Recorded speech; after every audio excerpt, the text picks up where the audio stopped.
The wind howled over the high ridges of the mountain town of Marvin. The night sky was restless, clouds moving like waves in a stormy sea.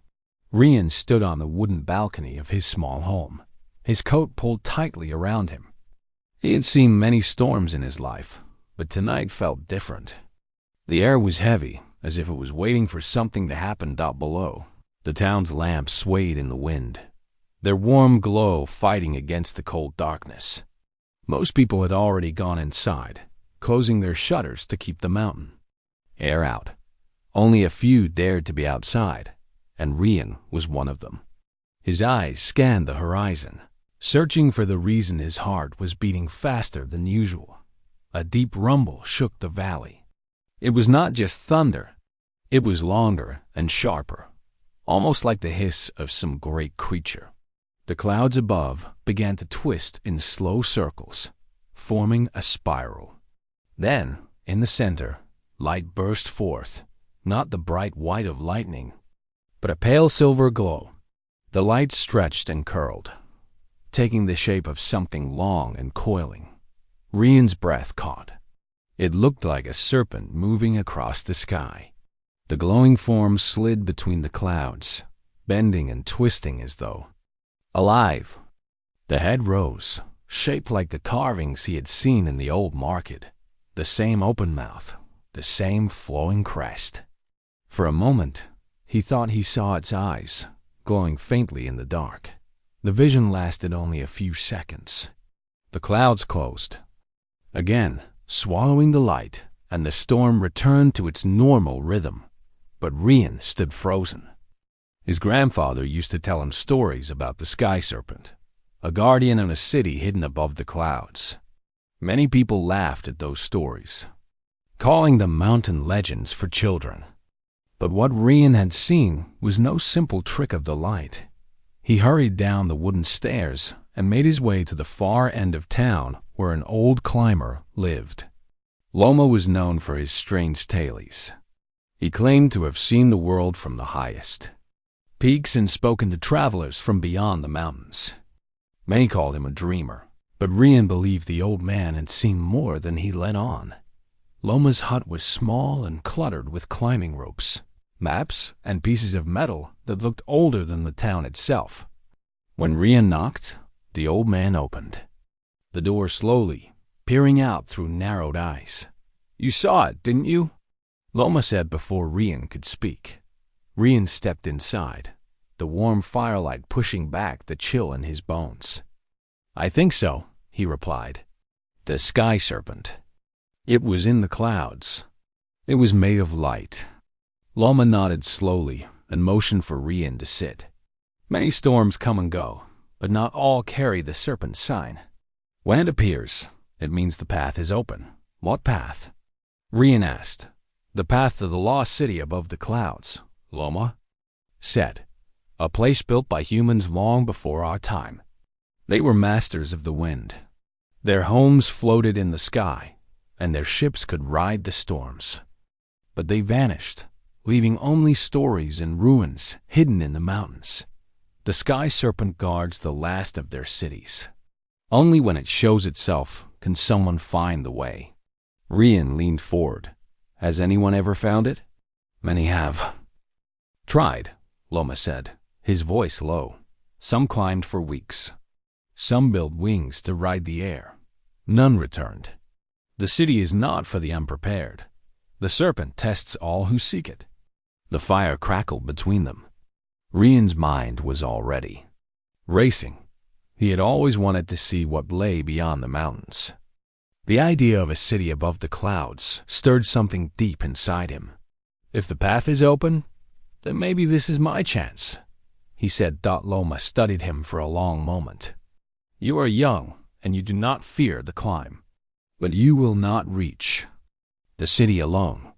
You will meet a navigator who knows the wind and a builder who can make a craft strong enough to pass through the storm."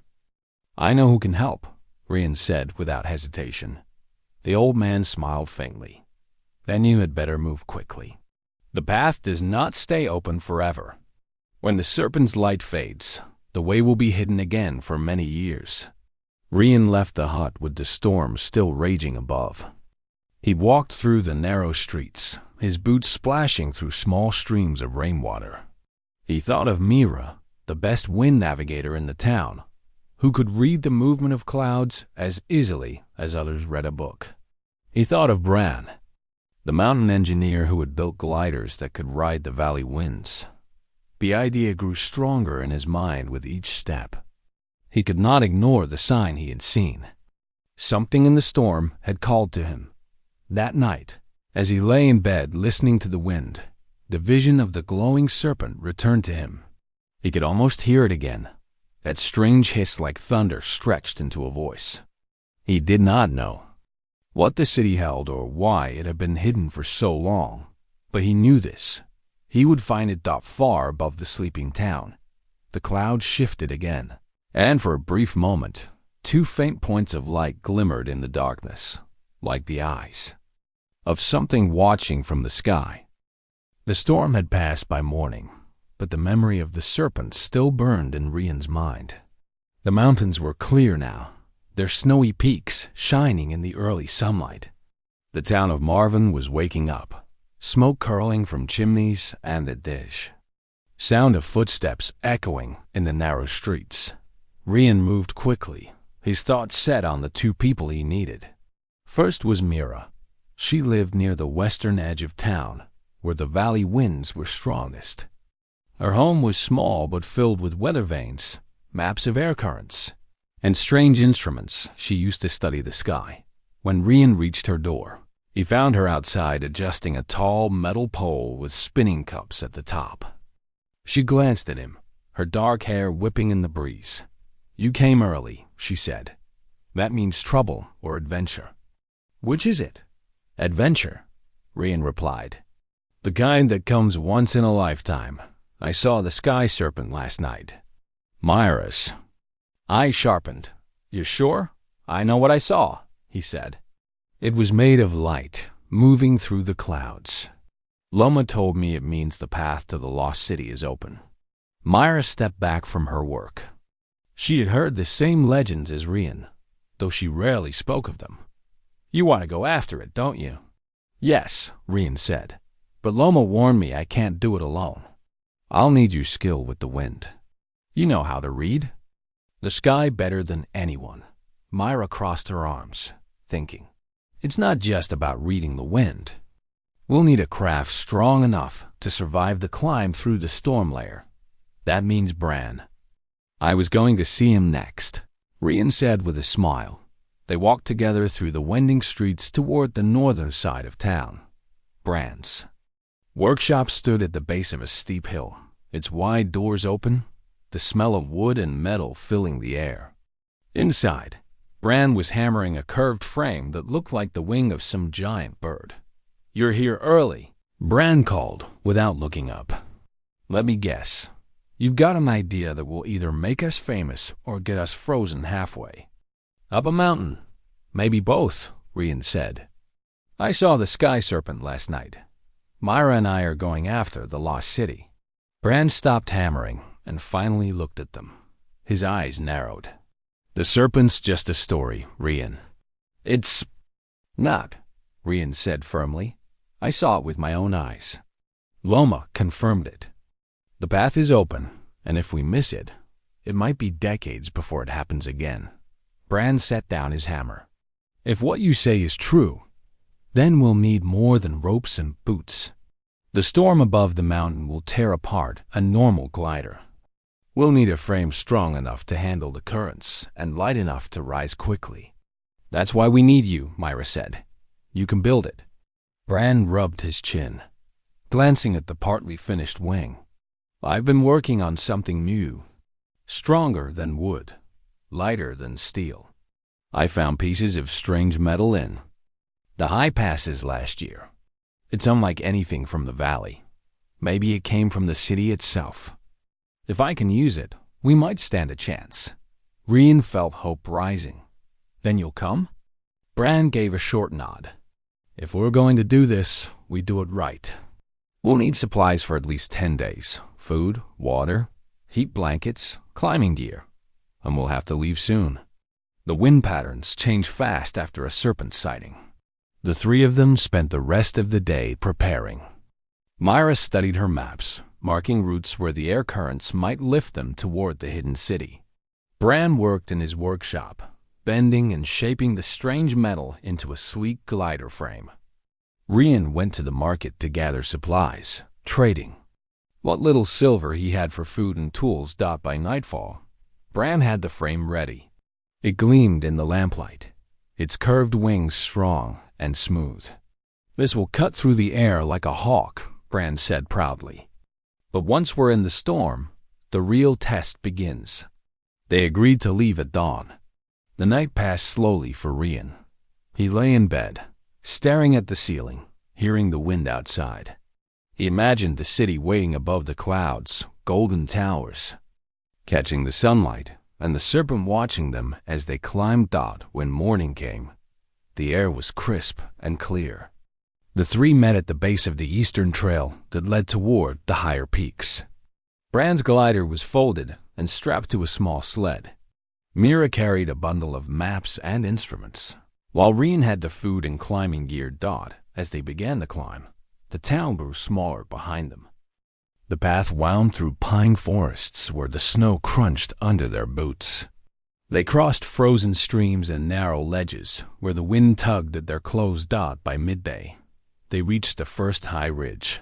From here, the view stretched far. Across the valley, clouds gathered above the tallest peak, the one Loma had called the Serpent's Gate. The wind was stronger here, and Mira studied its flow with sharp eyes. "We're heading right for the edge of the storm layer," she said. "By tomorrow, we'll be close enough to launch."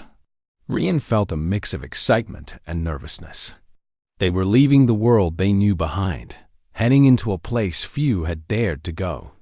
But with Myra's skill, Bran's craft, and the sign of the serpent still fresh in his mind, he believed they could succeed.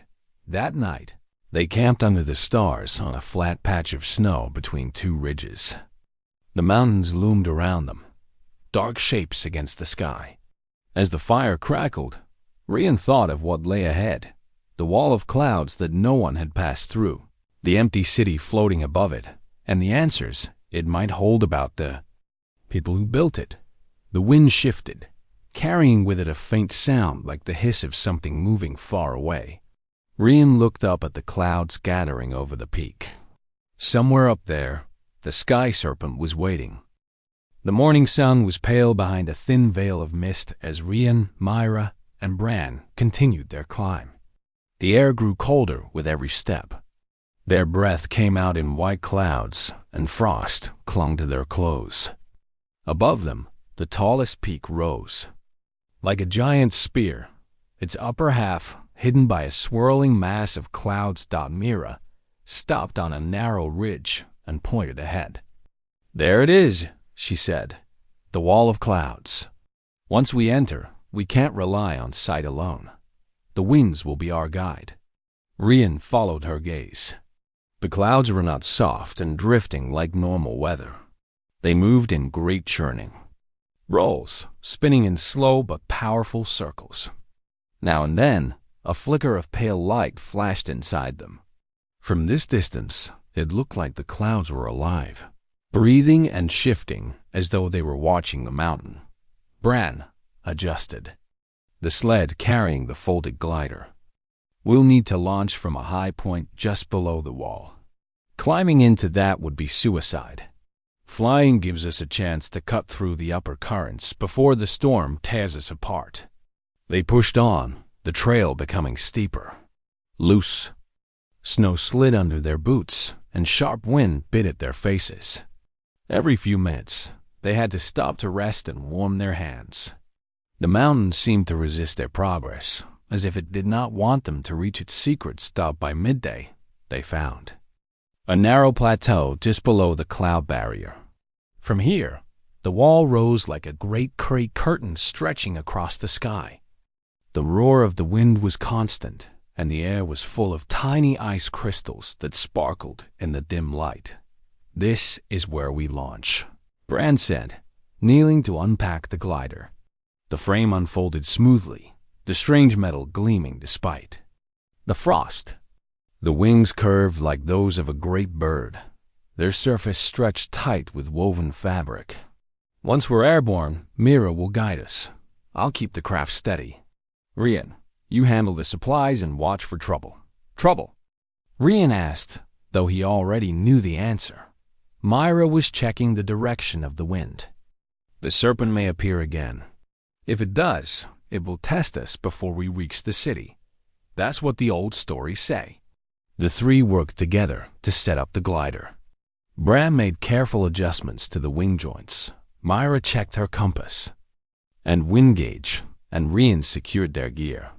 The moment the last rope was tied, the wind rose sharply, as if urging them onward. Bran looked at the others. This is it. Once we take off, there's no turning back. Rian nodded.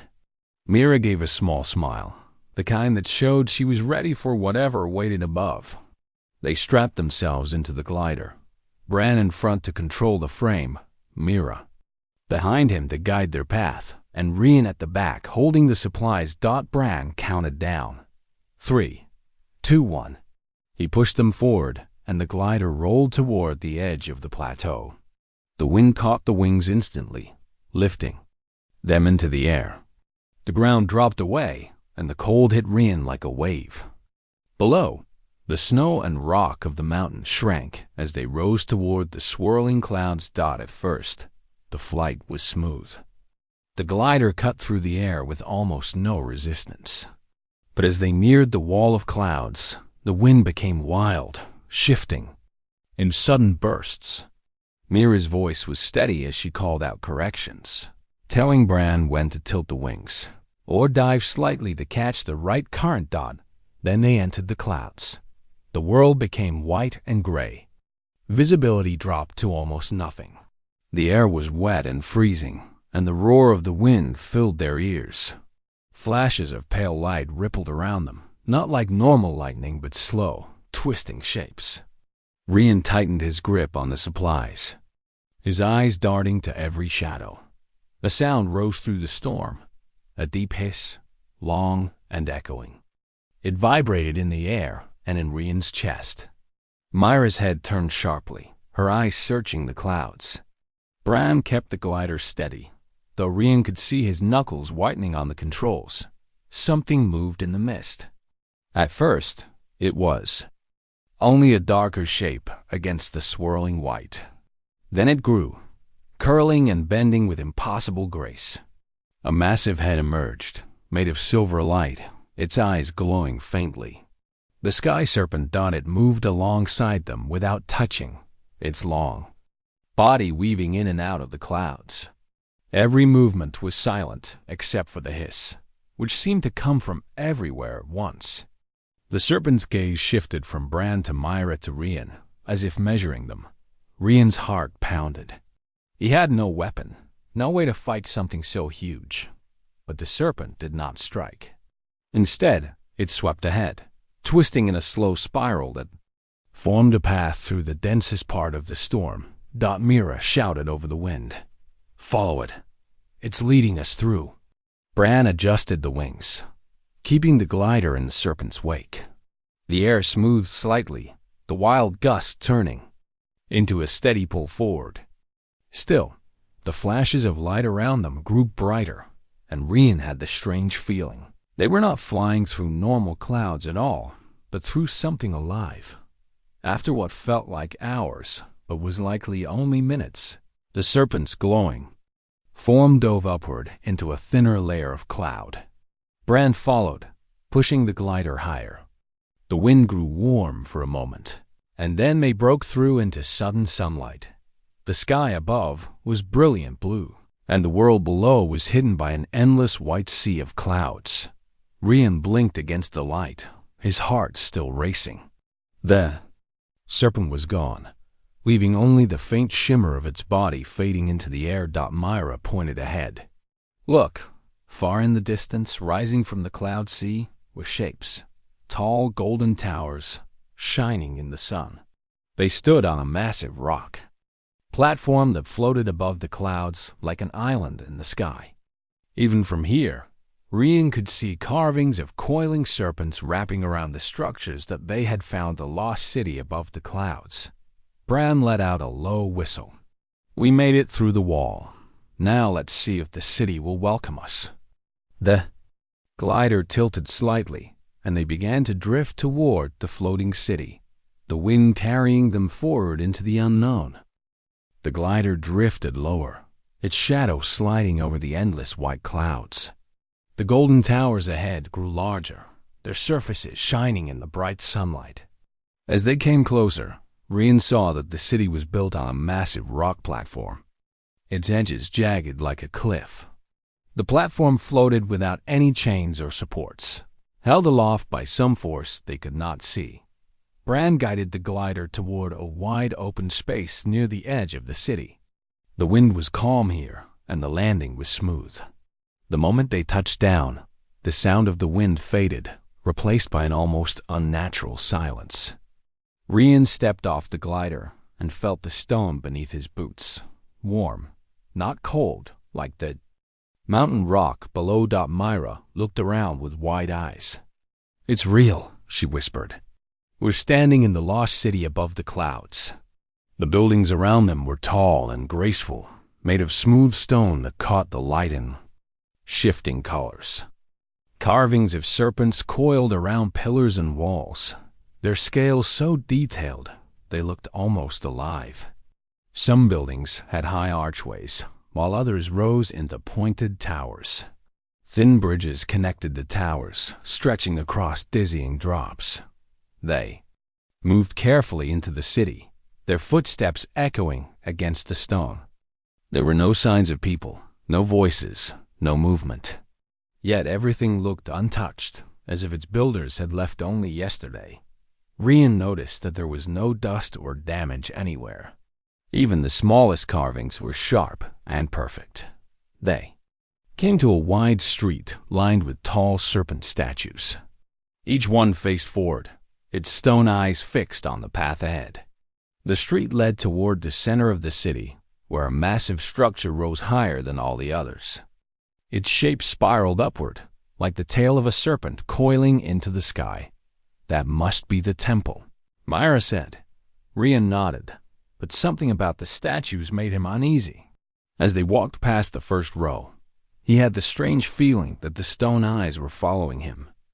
He glanced back once, but the statues stood still in perfect silence.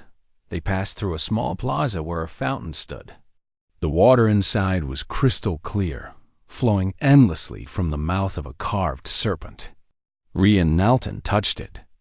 It was cool and fresh, as if drawn from the purest mountain spring. He took a sip and felt his fatigue fade a little. Mira and Bran did the same before they continued on as they neared the temple. The buildings grew larger and more decorated. The walls were covered with murals made of colored stone. One mural showed humans standing beside great winged machines, flying high above the clouds. Another showed the sky serpent coiled protectively around the city, its body stretching into the distance. Bran stopped in front of one mural that showed a storm swallowing the horizon. "Maybe this is why they left," he said quietly. "If the storms grew too strong, even they might have had to hide the city." They reached the base of the temple.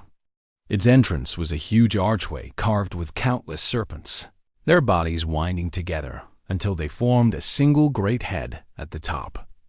Inside, a soft golden light glowed from somewhere unseen. They stepped inside and found themselves in a vast hall. The walls curved upward in a spiral, and at the center stood a crystal device, taller than Rian. It pulsed gently with light, and as they approached, it came to life. Beams of light shot upward, forming a floating map of the stars. The map rotated slowly, and tiny glowing lines connected certain points. Rian realized the points were not just stars. Some were marked with symbols that looked like the city they stood in. There were many such symbols, scattered across the map. Myra's voice was filled with awe. "These are other cities. Other floating platforms." Bran circled the device, studying it. "If this is a map, it could show us where the rest of their cities are, maybe even how to reach them. Rian stepped closer. As his hand hovered near the crystal, one of the glowing lines brightened, leading to a point far from the others. A small serpent-shaped mark appeared beside it. Before they could speak, a low rumble filled the temple. It was not thunder, but something heavier, like stone grinding against stone. Rian turned toward the entrance and froze. The serpent statues outside were moving. He could see their shadows sliding across the sunlight. The nearest statue stepped forward, its stone body bending as though made of flesh. Its eyes glowed faintly, and the hiss of air through its open mouth reached them even inside the hall. "They're not just statues," Bran said, his voice tight, mirror back toward the crystal. "They're guardians. The city isn't as empty as it looks." More shadows moved beyond the archway. The sound of stone scraping grew louder as the serpent guardians closed in from both sides of the street. Rian could feel the ground tremble beneath their steps. One of the serpents stopped just outside the entrance, its massive head lowering to peer inside. Its stone scales glimmered like polished metal in the sunlight.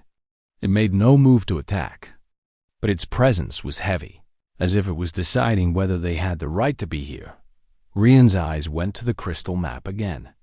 The glowing line leading to the serpent-marked points seemed to pulse in time with the Guardian's faint glow. He had the sudden thought that this might be a test, not a fight, but a choice. "What do we do?" Bran asked. "We don't run." Rian said, "If the serpent led us here through the storm, maybe it wants to see if we're worthy." The Guardian's head tilted slightly, its glowing eyes fixed on them.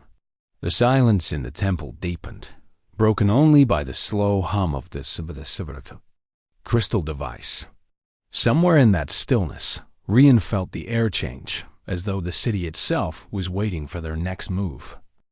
The great serpent guardian at the entrance did not move for several long moments. Its glowing stone eyes locked on Rian, Myra, and Bran as if measuring their worth. Outside, the others stood still, their bodies coiled but ready, like silent sentinels. Waiting for a signal, Rian took a slow step toward the crystal device in the center of the hall. The moment he did, the glow inside the crystal deepened and the star map shifted. The points of light moved like pieces on a board, revealing new lines and symbols. Myra's eyes widened. "It's showing more. It's reacting to us." The lines connected to form a spiral pattern, with the serpent-marked point at its center. Around it were smaller marks that seemed to represent paths. Rian reached out and touched one of the marks. The crystal flared with light, and a deep hum filled the hall. The guardian at the entrance lowered its head even more, its shadow stretching across the floor. From somewhere high above in the spiraling walls, a voice began to speak. It was not in any language they knew, but the sound carried meaning in their minds, as if it bypassed words entirely. "Children of the earth below, you stand in the heart of the sky. This place was built by your kind long before the storms rose. We guarded it through ages, waiting for those who could master the wind and face the climb. To claim our knowledge, you must prove you are worthy." The voice faded, replaced by a sound like grinding stone. Part of the wall opened, revealing a tall doorway that led into a circular chamber. The golden light from the crystal spilled into it, revealing strange shapes inside. Bran tightened the straps on his pack. "Looks like we're being invited in." Mira studied the Guardian one last time. Its eyes were still fixed on them, but there was no sign of hostility. She stepped toward the doorway, and Rian and Bran followed.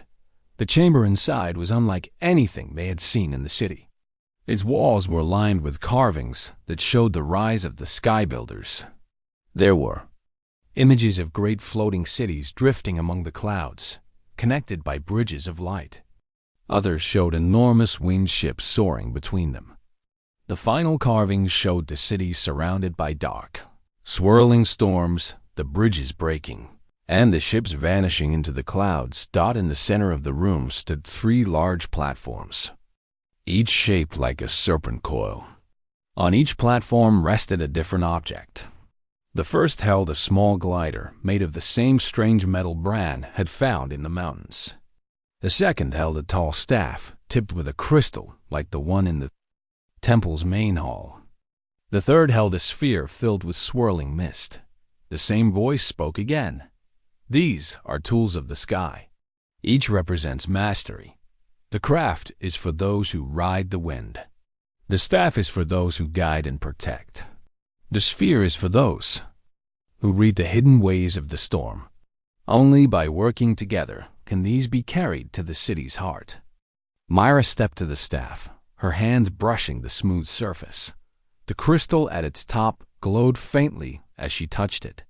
Bran examined the glider, his eyes shining with admiration. "This is lighter than anything I've built. It could cut through any wind." Rian picked up the sphere. The mist inside shifted, forming shapes of clouds and lightning. As he moved it, the images changed, showing patterns of storms far away. He realized it could predict and read the winds beyond sight.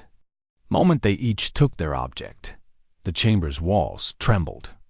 A section of the floor ahead split open, revealing a steep ramp leading upward. The golden light from above poured down it. Rian looked at the others. "I think this is our path to the city's heart." They climbed the ramp, their steps echoing. In the hollow space, the air grew warmer and faint vibrations traveled through the stone beneath their feet. At the top, they emerged onto an open terrace high above the rest of the city. From here, they could see the endless sea of clouds stretching in all directions. In the center of the terrace was another crystal device, much larger than the one in the temple below. It was surrounded by rings of stone that seemed to float in midair, slowly turning. At the edge of the terrace stood the largest serpent guardian they had seen yet. Its body shimmered with plates of gold and silver, and its eyes glowed like fire. The guardian's head lowered until it was level with them. The voice returned, deeper and stronger than before. "You have climbed. You have braved the storm. Now you must face the final test. The wind is the lifeblood of the sky. Only those who move with it, not against it, may carry the path forward." The guardian's massive coil shifted, and the floating rings began to spin faster. The wind picked up, swirling in powerful currents across the terrace. The task became clear. They would have to reach the crystal device in the center without being thrown from the platform. Bran unfolded the small glider, using it to ride short bursts of wind. Mira planted the staff, its crystal tip glowing, and used it to steady their path by creating pockets of calm air. Rian studied the sphere, watching the mist swirl, and called out directions when he saw a sudden gust or shift in the current. The challenge was intense. One wrong step could have sent them over the terrace's edge into the endless clouds below. But by moving together, Bran adjusting his glider's angle, Mira holding the wind steady, Rian reading the hidden flows, they advanced steadily toward the great crystal. When they reached it, the wind slowed. The guardian lifted its head, its glowing eyes fixed on them. "You have passed. The knowledge of the sky builders shall be carried once more by your kind." The great crystal flared with light, and a piece of it separated, forming a shard small enough to hold. The shard glowed faintly, its surface marked with the serpent symbol. "This is the first path," the guardian said. "There are others, hidden across the skies. Unite them, and the storm that covers the world may be tamed." Rian took the shard, feeling its warmth in his palm. They had not just reached the city. They had been given a mission. Somewhere, beyond the horizon, other cities like this one waited. And with them, the answers to why the sky builders vanished. The guardian slowly turned away, its body coiling back toward the temple. The wind stilled, leaving only silence on the high terrace. Rian looked at Mira and Bran. "We came here for the city, but I think our journey is just beginning." The terrace lay quiet after the great Serpent Guardian withdrew. The shard in Rian's hand pulsed with a steady light, and the wind whispered faintly around them as if carrying a hidden song. Mira held her staff close, feeling the crystal still, warm from the test. Bran folded the glider, his eyes still fixed on the endless horizon of clouds. For a moment, none of them spoke. The city was still, yet alive, as if it watched them from every shadow. Then Rian broke the silence. "We have the shard." "But the Guardian said there are more." "That means leaving here and finding the others." Myra nodded. "And to do that, we must go back through the storm. We barely made it up here. Going down might be worse." Bran gave a short laugh, though there was no humor in it. "The storm was climbing to stop us before. Now it will chase us down." They returned to the ramp that led into the temple below. The great crystal in the hall dimmed slightly as they passed, its task done. The Serpent Guardians at the entrance lowered their heads once more, watching in silence as the three stepped back into the open streets of the Sky City. The path to the edge of the city was long and winding. Bridges of stone crossed between towers that seemed untouched by time. Sometimes a gust of wind would sweep through the open spaces, carrying the scent of rain and far-off lightning. The city felt empty, yet every so often they sensed movement. A flicker of shadow in a high window, or a distant echo of steps. Bran finally spoke the thought they all carried. "Do you think the builders are gone? Or are they still here, hiding?" Rian kept walking. "If they are here, they are not ready to show themselves. The Guardians may be their eyes." When they reached the far edge of the city, the storm lay. Before them, a wall of swirling clouds and wind shot through with flashes of light. The path down was a series of narrow platforms and hanging bridges that disappeared into the mist. Myra gripped her staff. "We follow the wind. Rian, use the sphere to guide us." Rian lifted the sphere, watching the mist inside swirl into patterns. Thin trails of light appeared in the glass, showing safe passages through the storm. "This way," he said, stepping onto the first bridge. The descent began quietly, but the storm soon stirred. The wind rose, tugging at their packs and clothes. The bridges swayed, and the mist thickened until the city above was only a faint glow. Halfway down, a sudden blast of wind shook the bridge so hard Bran dropped to one knee. Out of the fog ahead came shapes, smaller serpent forms, their bodies woven of cloud and lightning. They moved like hunters, circling the bridge. One lunged, its head striking with a burst of white light. Mira thrust her staff forward, the crystal flaring bright. The air around them steadied for a moment, enough for Bran to leap forward and block the path with the folded glider as a shield. Rian studied the sphere quickly. "They are guarding a wind gate ahead.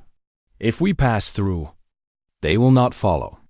The battle with the wind serpents was not fought with weapons, but with movement and timing. Bran leapt from one section of the bridge to another, drawing the serpents after him. Mira held pockets of calm air open, guiding Rian toward the gate's position. The serpents struck again and again, but their attacks became slower as the group neared the glowing ring of air that marked the gate. At last, Rian stepped through it. A sudden stillness wrapped around them. The serpents coiled in the mist just outside the gate, their eyes glowing, but they did not enter. Slowly, they dissolved into the fog until nothing remained but the sound of the wind. They pressed on, moving lower into the storm. The path now clung to the side of a tall cliff of cloud stone. Below, they could see flashes of lightning, illuminating a vast ocean of mist.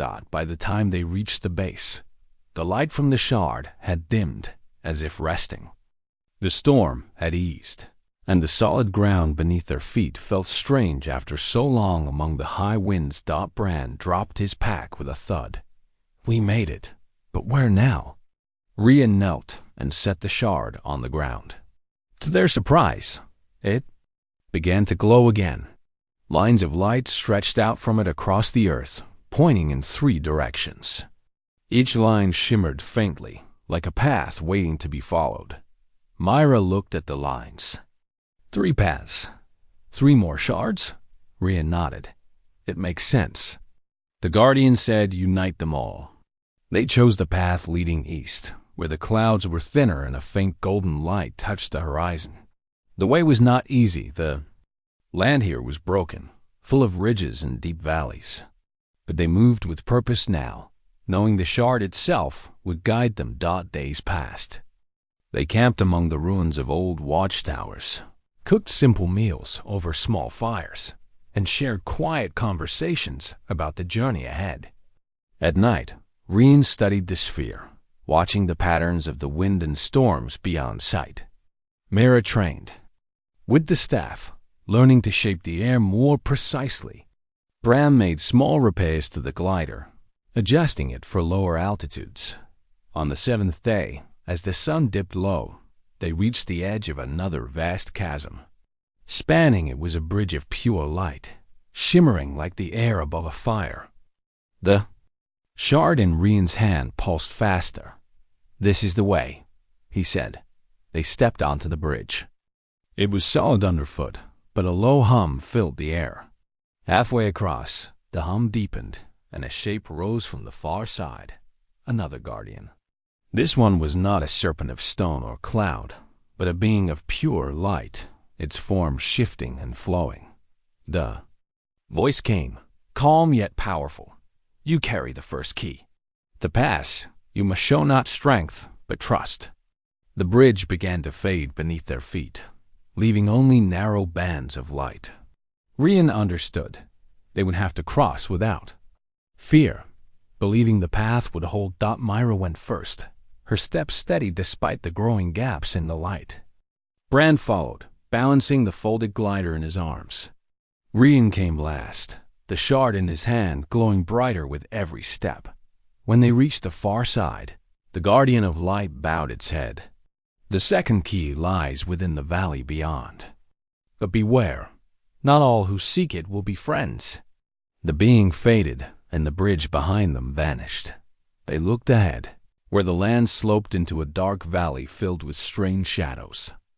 Somewhere in there was the next shard, and perhaps others, who wanted it for their own reasons. Rian tightened his grip on the shard. The storm above might be far away now, but the real challenge was only beginning. The wind was calm when Rian, Myra, and Bran stood at the edge of the floating city. The golden light of the sun spread across the silent streets. The temple behind them still glowed faintly from the crystal that had given them the shard. The sound of the great guardian's voice still echoed in their minds. Its words were clear in meaning, even if spoken in an ancient way. They had been chosen to carry the knowledge of the sky builders back to the world below. The great serpent guardian lowered its head toward them. Its golden and silver plates shimmered like sunlight on water. It spoke with a slow, deep tone. "You have passed the test. You hold the shard of the star map. This is the first piece of the great path. The other cities still sleep in the high winds. Find them before the storms become too strong.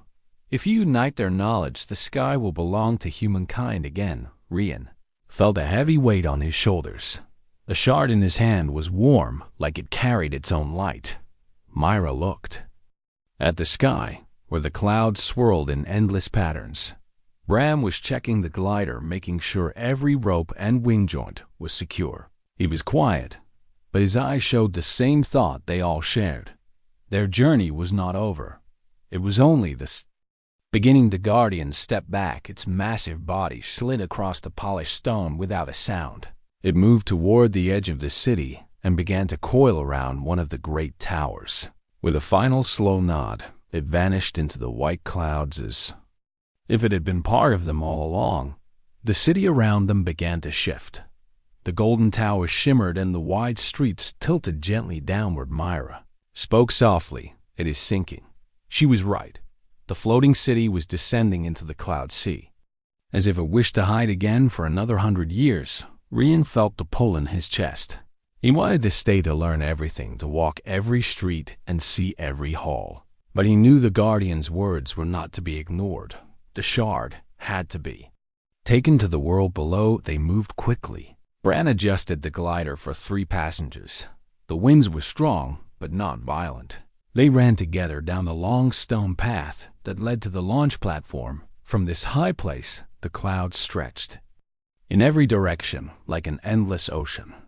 The sun painted them gold and red as it began to sink toward the horizon. Rian turned for one last look at the city. The towers were now half hidden by mist. The great serpent carvings along the walls seemed to watch them silently. He raised his hand in farewell. Myra did the same. Bran gave a small smile as if speaking to the city in his own mind. Then they stepped onto the glider. The launch was smooth. The wind caught the wide wings and carried them. Forward down, they went through layers of white mist. The air grew colder, and the sound of the wind became louder. Soon the clouds above them closed like a curtain, hiding the city from sight. For a long time they glided in silence. Each of them was lost in thought. Rian thought of the murals in the Temple of Humans riding machines through the sky. He imagined what it must have been like to live in a time when the sky was a home. Myra thought of the wind patterns she had seen from above. She understood them better now than ever before. Bran thought of the strange metal they had found and how it could change everything they built in the future after. Sometime, the first shapes of the mountain peaks appeared below. The snow reflected the pale light of the fading day. They glided over narrow ridges and deep valleys. The sound of rushing rivers far below reached their ears. Finally, the roofs of Marvin came into view. As they landed near the edge of town, people began to gather there. Clothes and hair were touched by the cold wind, and their faces were full of curiosity. No one had expected them to return. The last stories of the lost city had always ended in silence and disappearance. Rian stepped forward, holding the crystal shard. The light from it was soft, but it shone through the dusk. Gasps filled the air. Old Moma pushed through the crowd, his eyes wide and wet with tears. "You found it," he whispered. "You found the city above the clouds." Myra told the people of the great walls, of Cloud, of the floating towers, and of the Guardian who tested their skill. Bran showed them the strange metal. They had carried back a fragment stronger than any steel, yet light enough to float in water. The crowd listened with wonder and awe. That night a fire was lit in the center of the town. People gathered close to hear the full story. The shard was placed on a stand so all could see it. Its glow seemed to pulse with the beat of the fire. Rian spoke of the other cities sleeping in the high winds waiting to be found. He told them the storms were growing stronger and time was not on their side. The people of Marvin did not laugh or doubt. Instead, they looked to the mountains with a new respect. Some whispered of joining Rian, Myra, and Bran in their next journey. Some thought of building better gliders and stronger gear. Others simply stared into the fire, imagining towers of gold above the clouds. When the fire burned low, Rian sat with Myra and Bran at the edge of the gathering. They looked up at the night sky. The stars seemed brighter now, as if the shard had awakened something in the heavens. Myra broke the silence. "We have one piece of the map. How many more do you think there are?" Rian smiled softly. "Enough to bring back the age of the sky builders," Bran added, "and enough to keep us climbing for a long time." The three of them sat together in the cold night, feeling the quiet weight of what lay ahead, far above the clouds. The lost city rested again in its hidden place. The Guardian coiled around the temple, its eyes glowing faintly. It watched the stars and waited for the day when all the sky cities would awaken once more. The wind whispered across its golden plates, carrying the promise that humans would return. Somewhere in that wind carried down the mountains was the sound of hope, growing in the hearts of those who still dared to dream of the sky.